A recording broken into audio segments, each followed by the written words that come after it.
الحمد للہ رب العالمین والصلاة والسلام علی سید الانبیاء والمرسلین اما بعد فاعوذ باللہ من الشیطان الرجیم بسم اللہ الرحمن الرحیم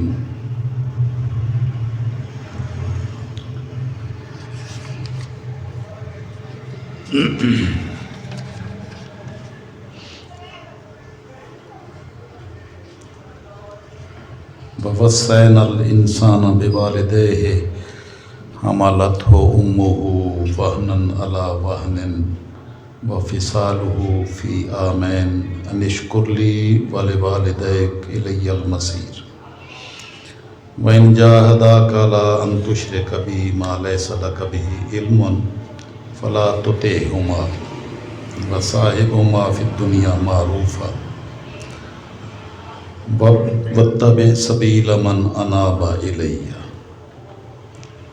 ثُمَّ إِلَيَّ مَرْجِعُكُمْ فَأُنَبِّئُكُمْ بِمَا كُنْتُمْ تَعْمَلُونَ يَا بُنَيَّ إِنَّهَا إِنْ تَكُ مِثْقَالَ حَبَّةٍ مِّنْ خَرْدَلٍ فَتَكُنْ فِي صَخْرَةٍ أَوْ فِي السَّمَاوَاتِ أَوْ فِي الْأَرْضِ يَأْتِ بِهَا اللَّهُ إِنَّ اللَّهَ لَطِيفٌ خَبِيرٌ صدق اللہ مولانا العظیم وصدق رسولہ النبی الأمی الکریم ونحن علی ذلک من الشاہدین والشاکرین والحمد للہ رب العالمین۔ معزز حاضرین و ناظرین و سامعین، اللہ رب العزت کا بے حد و بے حساب لطف و کرم اور فضل و احسان ہے کہ اس نے ہمیں ایمان کے نور سے ہمارے ظاہر و باطن کو روشن و منور فرمایا اور تاجدار کائنات صلی اللہ تعالی وسلم کی امت سے ہونے کا شرف بخشا۔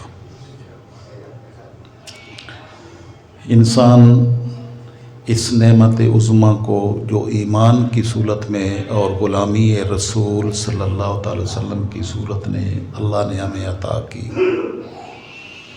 اس نعمت کا تقاضا یہ ہے کہ انسان اپنی ذات کی تکمیل کرے اور دوسروں کے ساتھ اپنے معاملات کو درست کرنے کی بھرپور کوشش کرے۔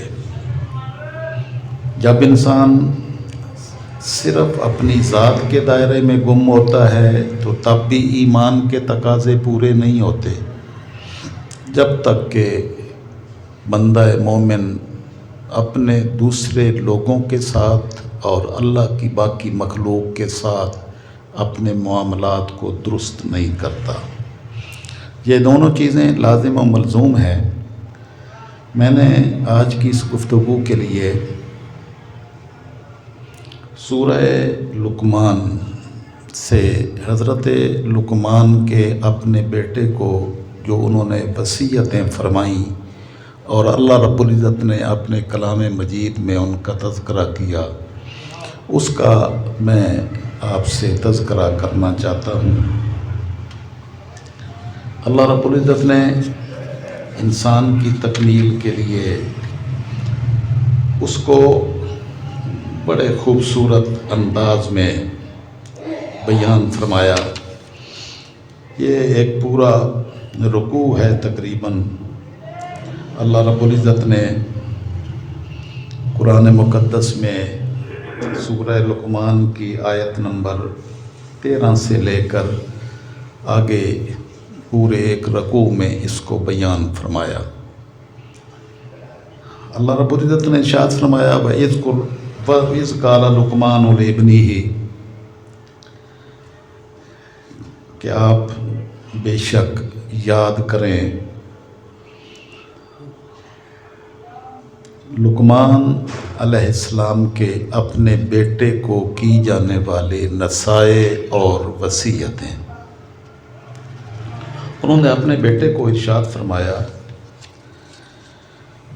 ان کو نصیحت کرتے ہوئے، یا بنی لا تشرک باللہ ان الشرک لظلم عظیم، اللہ کی ذات کے ساتھ کسی کو شریک نہ ٹھہرانا، بے شک اللہ کی ذات کے ساتھ کسی کو شریک کرنا بہت بڑا ظلم ہے، یعنی اپنے آپ پر ظلم ہے، اور صرف ظلم نہیں ہے، بہت بڑا ظلم ہے کہ جس ذات رب ذوالجلال نے انسان کو وجود بخشا اور اس وجود کے ساتھ ساتھ کائنات کی بے شمار نعمتوں سے نوازا، اس کی ذات کے احسانات کا شکر مند اور احسان مند ہونے کی بجائے اس کے ساتھ کسی اور کو شریک ٹھہرایا جائے تو اس سے بڑا اور کوئی ظلم اپنے آپ پر نہیں ہو سکتا۔ اللہ رب العزت نے ارشاد فرمایا وَوَصَّيْنَا الْإِنسَانَ بِوَالِدَيْهِ، ہم نے انسان کو حکم دیا کہ اپنے والدین کے ساتھ احسان کریں۔ حملتہ امہ وہنًا علی وہن، اس نے سلوک کریں اپنے والدین کے ساتھ کہ انسان کی ماں نے بڑی تکلیفوں کے ساتھ اور کمزوریوں پر کمزوریوں کے ساتھ اپنے پیٹ میں اس کو اٹھائے رکھا اور دنیا میں لانے کا سبب بنی، اور پھر صرف پیٹ میں نہیں اٹھایا بلکہ دنیا میں آنے کے بعد 2 سال تک اس کو اپنا دودھ پلایا۔ انشکر لی ولوالدیک، اللہ رب العزت نے فرمایا کہ میرا بھی شکر ادا کرو کہ تمہیں میں نے بے شمار نعمتوں سے نوازا، اور اپنے والدین کا بھی شکر ادا کرو کہ تمہارے دنیا میں آنے کا سبب اور ذریعہ تمہارے والدین ہی بنے۔ الی المصیر، تم نے واپس لوٹ کے ہماری بارگاہ میں ہی آنا ہے، بس ایسے بھول نہ جانا کہ دنیا میں تم آئے ہو تو ہمیشہ رہنے کے لیے آئے ہو، ہمیشہ رہنے کے لیے نہیں آئے ہو۔ اپنی زندگی کی طرف دیکھو گے تو کبھی تم اتنے کمزور اور ناتوان تھے کہ تم نہ بول سکتے تھے، نہ کلام کر سکتے تھے، نہ خود کھا سکتے تھے، نہ پی سکتے تھے، نہ بیٹھ سکتے تھے، نہ چل سکتے تھے۔ ہم نے تمہیں اپنے والدین کے ذریعے سے ان تمام مراحل سے گزارا، پھر تم جوانی کی عمر پہ پہنچے، جوان ہوئے، جوانی میں تم نے سمجھا کہ اب ساری کائنات میرے قدموں کے نیچے ہے اور پتہ نہیں میں کیا ہوں، تو ہم نے تمہیں اپنی اس دنیا میں ہی دکھا دیا کہ تم کچھ بھی نہیں ہو۔ یہ جوانیاں ڈل گئیں، یہ جوانیاں بڑھاپے کی صورت میں تبدیل ہو گئیں۔ پہلے تم زمین پر قدم مار کے اپنا احساس دلاتے تھے کہ میں کتنا مضبوط اور قوی ہوں، اور پھر ہم نے تمہیں ایسی کمزوری کی طرف واپس کیا کہ تم سہارے کے بغیر چلنے کے بھی قابل نہ رہے۔ الی المصیر، اور بالآخر تمہارا ٹھکانہ لوٹ کے آنا ہماری ہی بارگاہ میں ہے۔ ہم نے ہی تمہیں بھیجا، ہم تمہیں واپس بھی بلائیں گے اور ہماری بارگاہ میں پیش ہونا ہے۔ وَإِنْ جَاهَدَاكَ عَلَىٰ أَن تُشْرِكَ بِي مَا لَيْسَ لَكَ بِهِ عِلْمٌ، ہاں ان کی ہر صورت میں اطاعت، فرما برداری، ان کے ساتھ حسن سلوک کرتے رہنا، لیکن اگر وہ تمہیں میرے ساتھ شرک کرنے پر برانگیختہ کریں تو ان کی بات نہ ماننا۔ فَلَا تُطِعْهُمَا، اس بات میں ان کی اطاعت نہیں کرنی ہے، لیکن وہ اگر کافر بھی ہوں تو کفر پر اصرار کریں اور تمہیں بھی کافر بنانے کی کوشش کریں تو ان کی اس بات کو تسلیم نہیں کرنا، لیکن ان کے ساتھ دنیا میں نیکی کا سلوک ضرور اختیار کرنے رکھنا، اگرچہ وہ کافر ہی کیوں نہ ہو۔ وَاتَّبِعْ سَبِيلَ مَنْ أَنَابَ إِلَيَّ، پیروی کرنی ہے تو صرف اس راستے کی جو میری بارگاہ میں لانے کا ذریعہ ہے، یعنی دین مبین کی پیروی کرنی ہے۔ ثُمَّ إِلَيَّ مَرْجِعُكُمْ، تمہارا ٹھکانہ، رجوع، لوٹ کے آنا میری ہی بارگاہ میں ہے۔ فَأُنَبِّئُكُم بِمَا كُنتُمْ تَعْمَلُونَ، جو تم پیچھے زندگی میں کرتے رہے میں تمہیں سارا کچھ کھول کے تمہاری آنکھوں کے سامنے رکھ دوں گا۔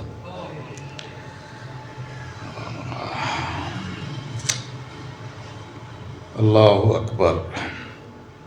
حضرت سعد بن ابی وقاص فرماتے ہیں یہ آیت میرے حق میں نازل ہوئی، میرے بارے میں نازل ہوئی۔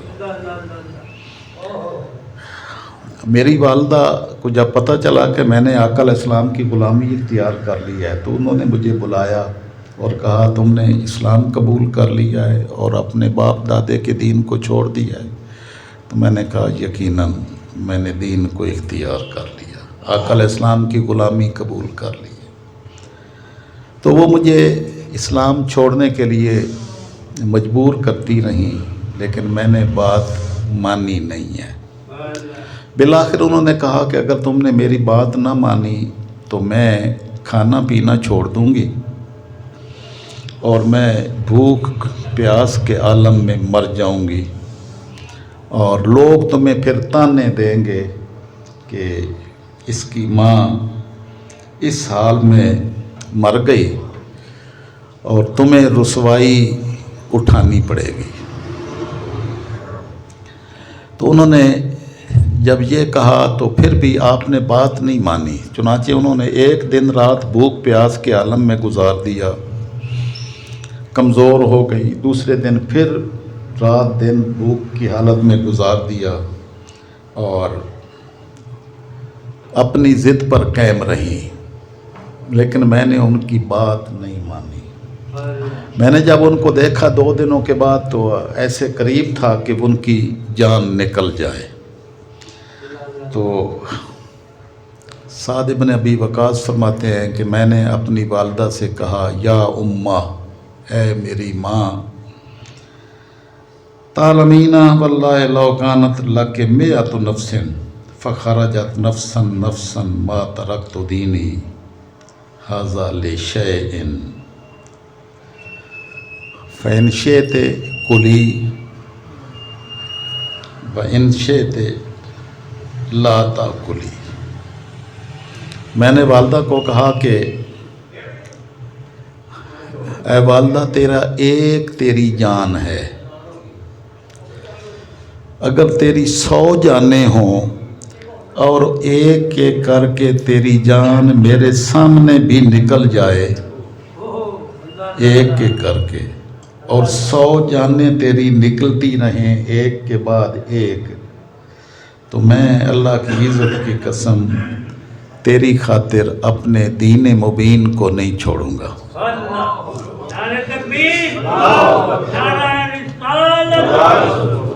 تم کھاؤ پیو یا نہ کھاؤ، جیو یا مرو، میں نے غلامی رسول اختیار کی ہے، اس کو میں کسی صورت بھی چھوڑنے کے لیے تیار نہیں ہوں۔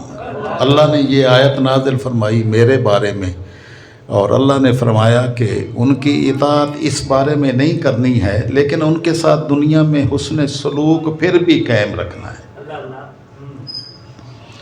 حضرت لقمان نے اپنے بیٹے کو آگے پھر فرمایا، پیچھے حضرت لقمان کی وصیت ہے، درمیان میں یہ آیت ہے، اور آگے پھر وصیت لقمان اپنے بیٹے کو جاری ہے۔ فرمایا یا بنیا ان تک مثقال حبۃ من خردل، آپ نے فرمایا ہے پیارے بیٹے،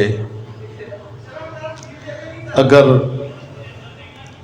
ایک دانہ کے برابر بھی رائی کا دانہ، اتنی چھوٹی سی بھی کوئی شے وزن رکھتی ہو، فتکن فی صخرۃ، اور وہ پھر کسی چٹان میں چھپی ہوئی ہو، او فی السماوات او فی الارض، یا زمین آسمانوں کی وسعتوں میں کہیں بھی وہ ایک رائی کے دانہ کے برابر بھی کوئی چیز موجود ہو، یا زمین کی وسعتوں میں کسی جگہ پھیلی ہوئی پڑی ہو، یات بہ اللہ،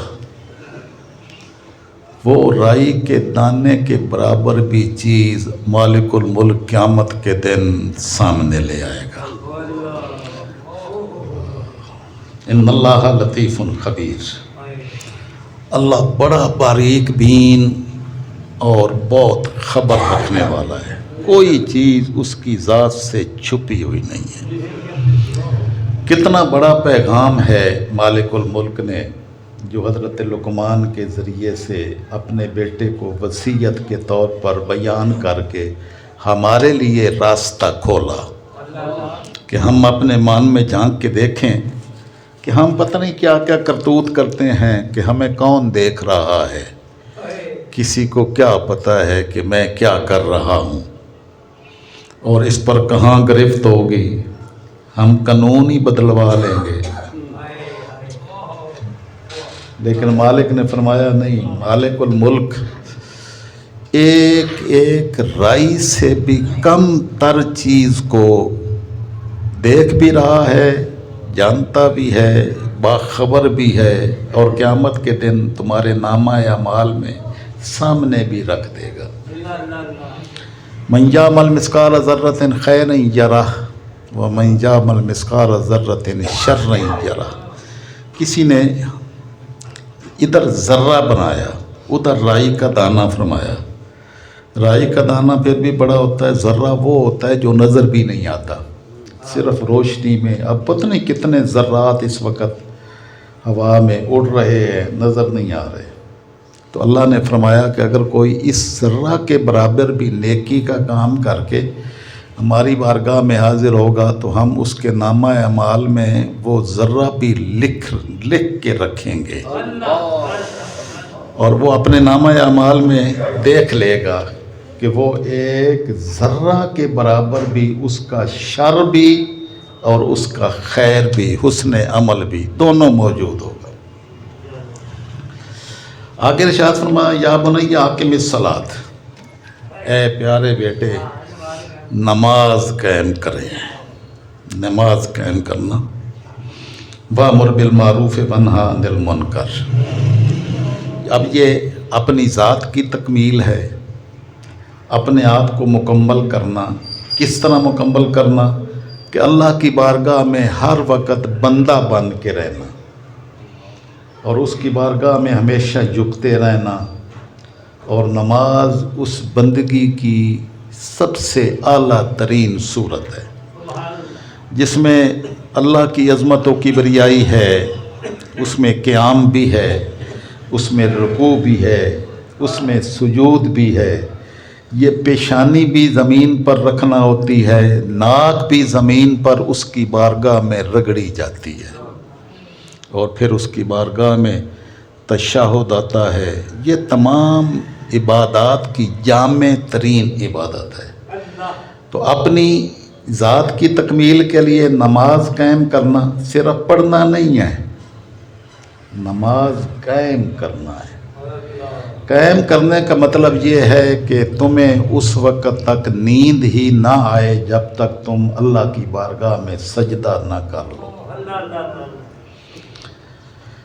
یہ اللہ کی بارگاہ میں بندگی ہے، اور بندگی کا احساس 24 گھنٹے قائم ہو۔ یہ نہیں اللہ نے فرمایا کہ بس 5 نمازوں کی ساری رکعتیں اکٹھی کر کے ایک وقت میں ادا کر دیں۔ یہ بھی تو ہو سکتا تھا، ساری رکعتیں 5 نمازوں کی رکعتیں ایک وقت میں ادا کر لی جاتی۔ مالک نے فرمایا نہیں، ایسے نہیں ہوگا۔ 24 گھنٹوں میں ان کو تقسیم کیا کہ تم سو رہے ہو تو تب ادھر سے ہماری آواز آئے گی، اللہ اکبر اللہ اکبر، حی علی الصلاۃ حی علی الصلاۃ، تو نیند چھوڑ کے ہماری بارگاہ میں حاضر ہونا ہوگا۔ تمہارا کاروبار جوبن پر ہو اور تم اپنے کاروبار میں مصروف ہو، رزق حلال کمانے میں مصروف ہو، تو ادھر سے آواز آ جائے اللہ اکبر اللہ اکبر، تو تمہارے اوپر لازم ہے کہ وہ چھوڑ کر ہماری بارگاہ میں پھر حاضری دے دو۔ عصر کی نماز ہے، مغرب کی ہے، عشاء کی ہے، اور اگر اللہ توفیق دے تو رات کو تہجد کی نماز ہے جب دنیا سوئی ہوتی ہے۔ آقا علیہ السلام نے فرمایا افشوا السلام، سلامتی کو، سلام کو پھیلاؤ، جسے جانتے ہو اسے بھی سلام کرو اور جسے نہیں جانتے اسے بھی سلام کرو۔ افشوا السلام، سلام کو پھیلاؤ، یعنی دوسروں کے لیے سلامتی کی دعا کرو۔ سلام کیا ہے؟ السلام علیکم ورحمۃ اللہ وبرکاتہ، تم پر سلامتی ہو، اللہ کی رحمتیں ہوں، اللہ کی برکتیں تم پر ہوں۔ تو اپنی صرف ذات کی تکمیل نہیں، دوسروں کے ساتھ اپنا تعلق بھی جوڑو، تو دوسروں سے تعلق جوڑنے کی صورت میں مالک الملک تمہیں اپنی بارگاہ کے ساتھ جوڑ لے گا۔ افشوا السلام، سلام کو پھیلاؤ۔ ساتھ ارشاد فرمایا وَأَطْعِمُوا الطَّعَامَ، کھانا کھلاؤ۔ سلام پھیلاؤ، کھانا کھلاؤ۔ کھانا کھلانا یہ اللہ کی ذمہ داری ہے۔ مالک الملک نے اپنے ذمہ کرم پر اپنی مخلوقات جو پیدا کی ہیں تو ان کو رزق فرمام کر کے تو ان کو کھانے کا اہتمام بھی کرتا ہے۔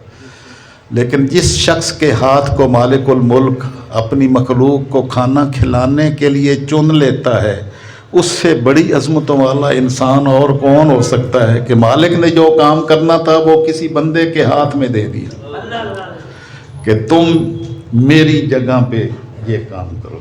تو آقا علیہ السلام نے فرمایا سلام پھیلاؤ اور کھانا کھلاؤ۔ تیسرا ارشاد فرمایا وَصَلُّوا وَالنَّاسُ نِيَامٌ، اور نماز ادا کرو اس وقت جب لوگ سوئے ہوئے ہوں، یعنی رات کو جب لوگ آرام کر رہے ہوں، سوئے ہوئے ہوں، تو تم اٹھ کے ہمارے ساتھ محبت کرتے ہو نا، تو آؤ ہمارے ساتھ آ کے باتیں کرو، آؤ ہمارے ساتھ اپنا تعلق جوڑنے کا اعلان کرو۔ آقا علیہ السلام نے فرمایا افشوا السلام، سلامتی کو، سلام کو پھیلاؤ، جسے جانتے ہو اسے بھی سلام کرو اور جسے نہیں جانتے اسے بھی سلام کرو۔ افشوا السلام، سلام کو پھیلاؤ، یعنی دوسروں کے لیے سلامتی کی دعا کرو۔ سلام کیا ہے؟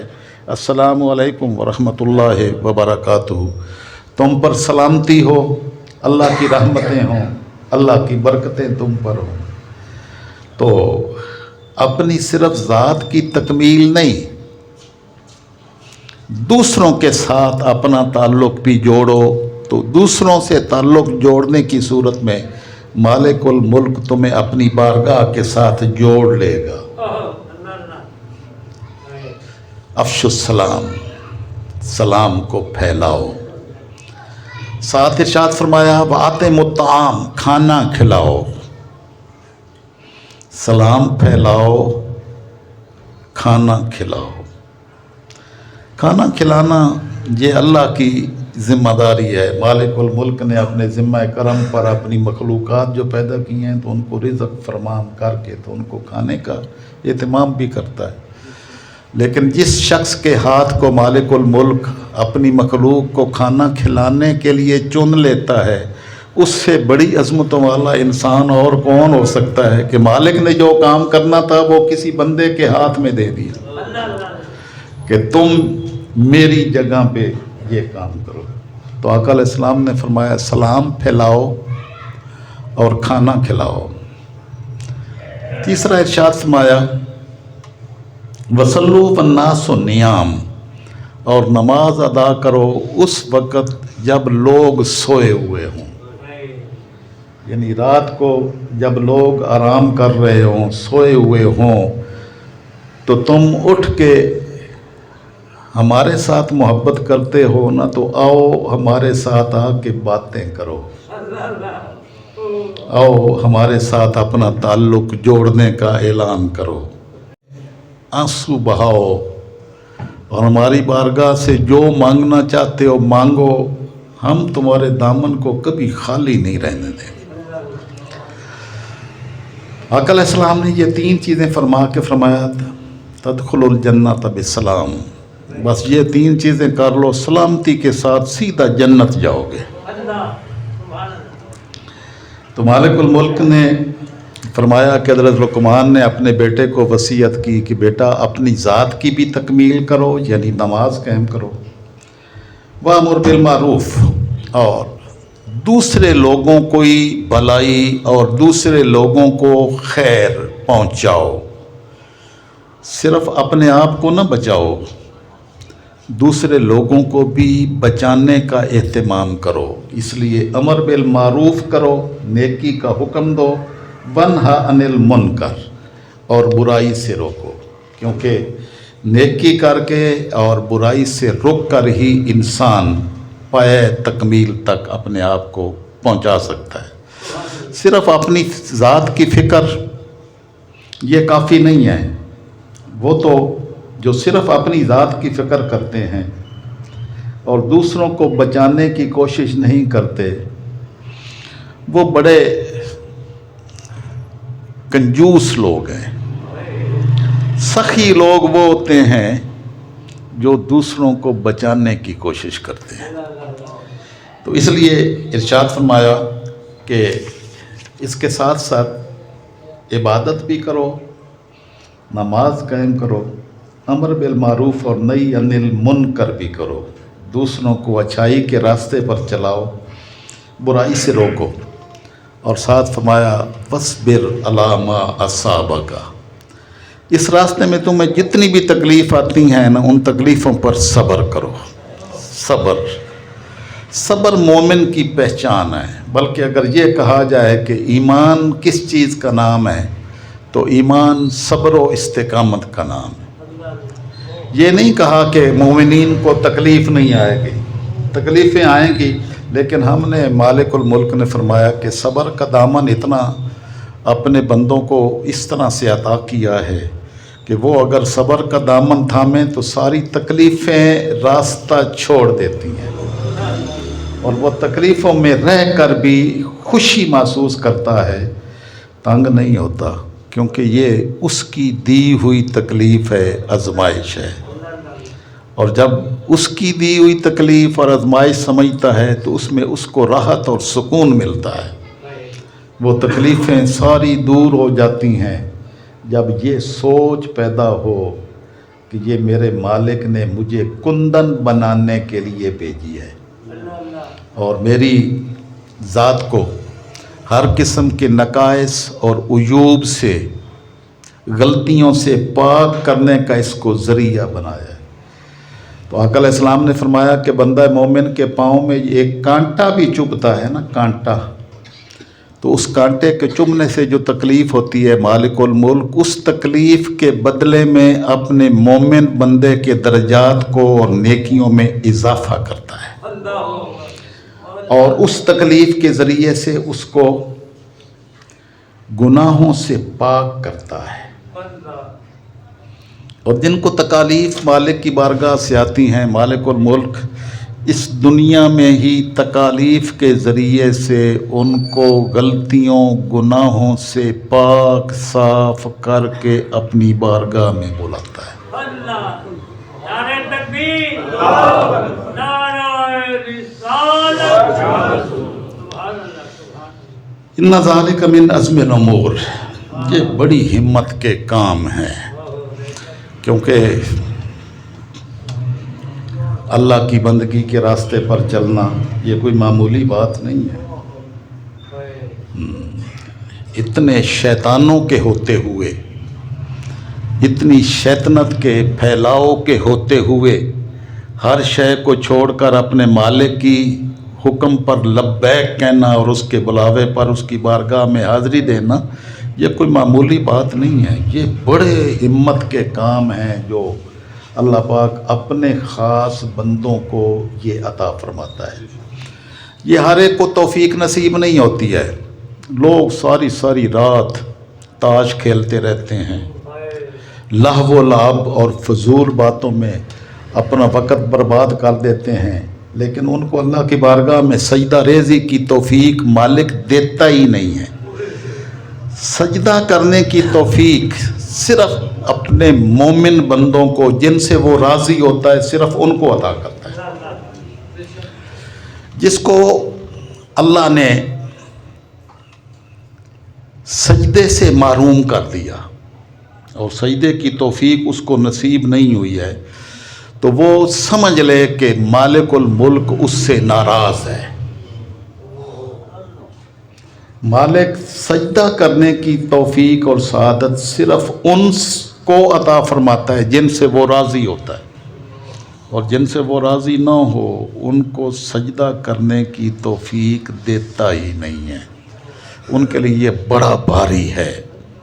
ساری رات جاگ کے گزار لیں گے لیکن نماز پڑھنے کی توفیق سے محروم رہیں گے۔ یہ مالک الملک اپنی بارگاہ میں ہر ایک کو آنے کی اجازت دیتا ہی نہیں ہے۔ ایک بندہ نماز پڑھنے کے لیے، کسی کا غلام تھا، اندر آیا مسجد میں، تو باہر سے مالک نے بلایا، تمہیں کس نے پکڑ لیا ہے، اب نکل بھی آ۔ ہمارا بھی یہی کام ہے کہ ادھر اندر کسی نے پکڑ لیا ہے، مسجد میں گیا ہے، بس مسیتڑ آدمی ہے۔ والدین کو وہ بچے اچھے بھی نہیں لگتے جو مسیتڑ ہوتے ہیں، بلکہ کہتے ہیں کہ بیٹا تو ہمارا یہ تو گیا، یہ تو مسیتڑ ہو گیا۔ باقی جو ہے جن کو جھوٹ بولنا، فراڈ کرنا، دغا فریب، ساری دنیا جہان کی برائیاں کرنے پر جو تلا ہوا ہوتا ہے، کہتے ہیں کتنا عقل مند بیٹے ہیں، یہ بڑے کمال کے بیٹے ہیں۔ ایسا ہی ہے۔ تو وہ آواز لگائی کہ کس نے پکڑ لیا ہے تمہیں، باہر نکل بھی آ۔ وہ باہر آیا، اس نے کہا مجھے اس نے پکڑ لیا تھا جو تمہیں اندر آنے کی اجازت نہیں دیتا، مجھے اس نے اندر پکڑا تھا جو تمہیں اندر آنے نہیں دیتا۔ تو حضرت لقمان نے اپنے بیٹے کو وصیت آگے مزید جاری رکھی، فرمایا وَلَا تُصَعِّرْ خَدَّكَ لِلنَّاسِ، اپنے چہرے کو لوگوں سے پھیر نہ لو۔ اب تمہارے پاس 4 پیسے آ گئے ہیں، کچھ 4 نعمتیں آ گئی ہیں جو اللہ نے دی ہیں۔ مَا أَصَابَكَ مِنْ حَسَنَةٍ فَمِنَ اللَّهِ، یہ مالک الملک نے اعلان فرمایا، تمہارے پاس جو بھی کوئی نعمت آتی ہے نا، وہ اللہ کی طرف سے آتی ہے۔ بندہ سمجھتا ہے کہ میں بڑا پڑھا لکھا تھا، بڑا محنتی تھا، بڑی پلاننگ کی، بڑا زبردست قسم کے کام کیے تو مجھے یہ کامیابیاں نصیب ہوئیں۔ مالک نے فرمایا نہیں، تیری کامیابیاں تیرے اعمال کے نتیجے میں نہیں آئیں، ہماری عطا کے نتیجے میں آئیں۔ جو تمہیں نیکی ملتی ہے، جو تمہیں اچھائی ملتی ہے، تو وہ اللہ کی طرف سے ہوتی ہے۔ تو تم یہ مت سمجھنا کہ میں پتہ نہیں کیا بلا بن گیا ہوں، تو کچھ بھی نہیں ہے، جو کچھ تیرے پاس ہے ہمارا دیا ہوا ہے۔ تو وَلَا تُصَعِّرْ خَدَّكَ لِلنَّاسِ، لوگوں سے اپنا چہرہ موڑ نہ لینا۔ اب بڑے بڑے لوگ جو ہے وہ جب کسی منصب پر فائز ہو جاتے ہیں تو وہ لوگوں کو دیکھتے بھی نہیں ہیں۔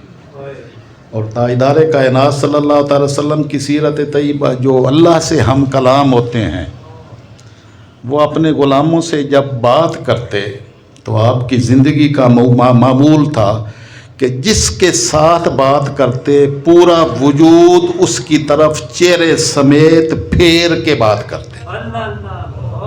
ایسا کبھی نہیں ہوا کہ آقا علیہ السلام کا چہرہ اقدس کسی اور طرف ہو اور سلام کے لیے ہاتھ کسی اور طرف بڑھایا۔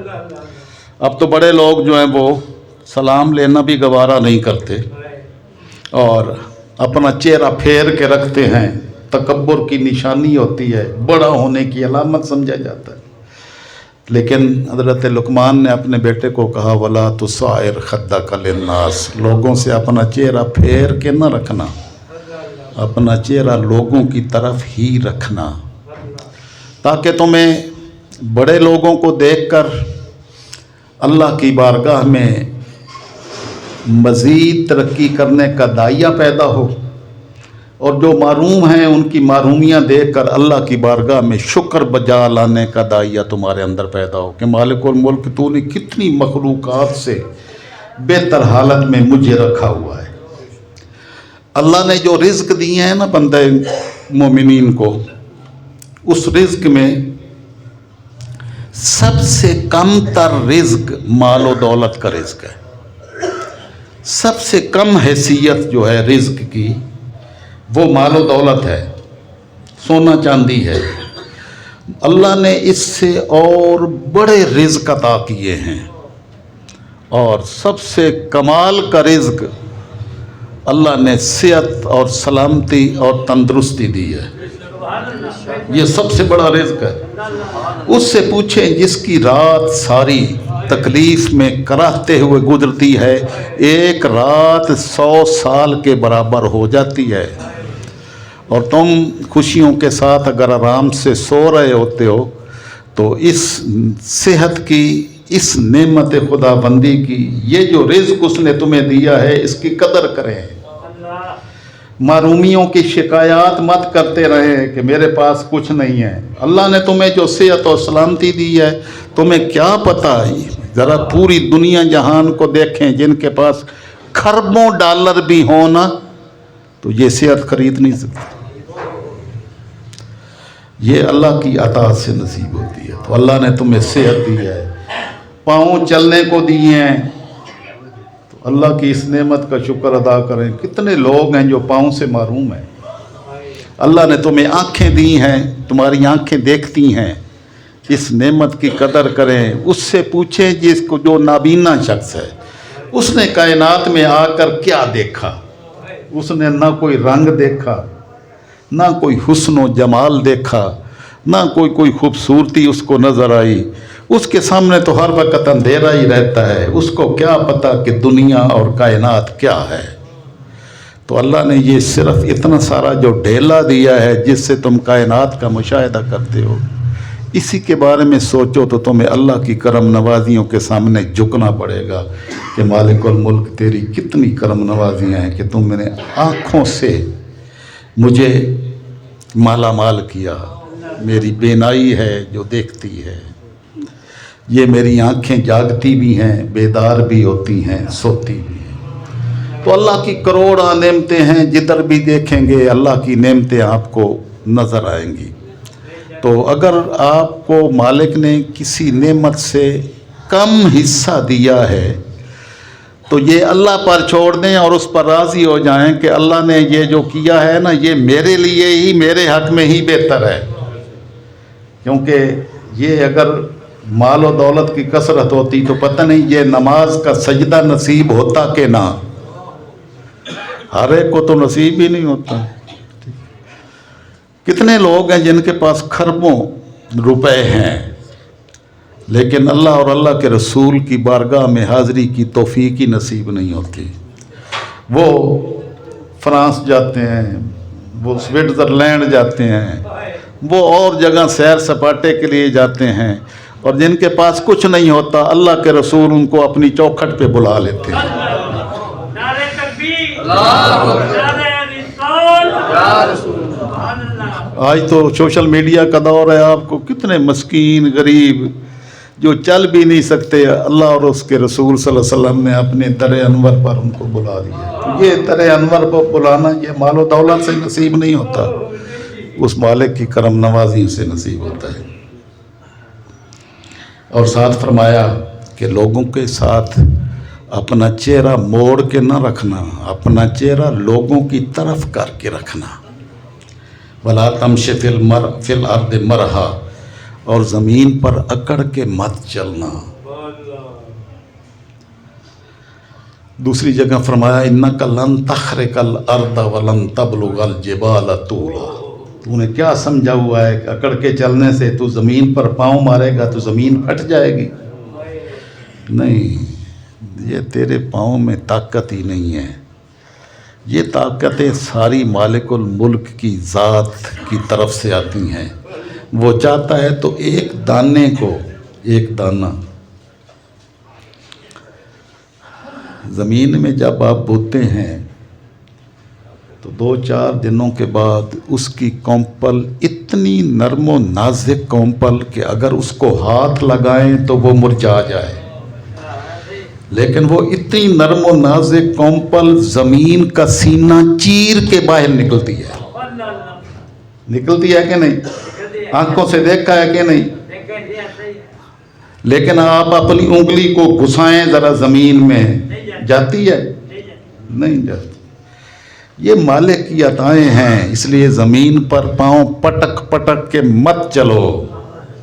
ان اللہ لا یحب کل مختال فخور۔ اللہ تعالیٰ مختال، تکبر کر کے چلنے والے اور اپنے آپ پر تکبر کرنے اور اپنے آپ پر کہ میں کیا بلا ہوں، میرے جیسا کوئی کائنات میں ہے ہی نہیں ہے، مت کریں ایسے۔ اللہ ایسے لوگوں کو پسند نہیں کرتا۔ وقصد فی مشیے کا، اپنے چلنے میں اعتدال رکھو، معتدل بن کے رہو۔ وغضض من صوتک، اپنی آواز کو آہستہ رکھو۔ اپنے چلنے میں میانہ روی اختیار کرو۔ تاجدار کائنات صلی اللہ علیہ وسلم چلتے تو زمین پر پورا قدم جما کے رکھتے، ایسے محسوس ہوتا کہ آپ چڑھائی سے نیچے اتر رہے ہیں، اس طرح قدم جما کے زمین پر آپ چلتے۔ وغضض من صوتک، اور فرمایا کہ اپنی آوازوں کو پست رکھیں، آوازیں آہستہ رکھیں۔ آہستگی سے بات کرنے والے اللہ کو بڑے پسند لوگ ہیں۔ اور فرمایا ان انکر الاصوات لصوت الحمیر، تم جب بلند آواز سے لوگوں کے ساتھ بات کرو گے تو کیا تم یہ سمجھتے ہو کہ اس سے تمہاری عزت میں اضافہ ہوگا؟ عزت میں اضافہ نہیں ہوگا۔ آواز بلند کر کے لوگوں کو سنانا تو گدھے کا کام ہے۔ گدھے کی آواز بہت زیادہ بلند ہوتی ہے، لیکن وہ سب سے زیادہ ناپسندیدہ آواز ہوتی ہے اللہ کی بارگاہ میں۔ تو تم اگر مومن بن کے زندگی گزارنا چاہتے ہو تو اپنی آوازوں کو پست رکھو، لوگوں کے ساتھ آہستگی، نرمی کے ساتھ بات کرنا سیکھو۔ یہ وہ حضرت لقمان علیہ السلام کی اپنے بیٹے کی وصیتیں تھیں جو انہوں نے اپنے شہزادے کو کہیں۔ مالک الملک نے کلام مجید میں ان کو بیان کر کے امت مسلمہ کے ہر بندہ مومن کے لیے قیامت تک کے لیے اس کو مشعل راہ بنا دیا۔ جو اس راستے پر چلتا ہے وہی اللہ کا محبوب بنتا ہے، اور جو اس راستے کو چھوڑتا ہے اس کو کبھی کامیابی اور کامرانی نصیب نہیں ہو سکتی۔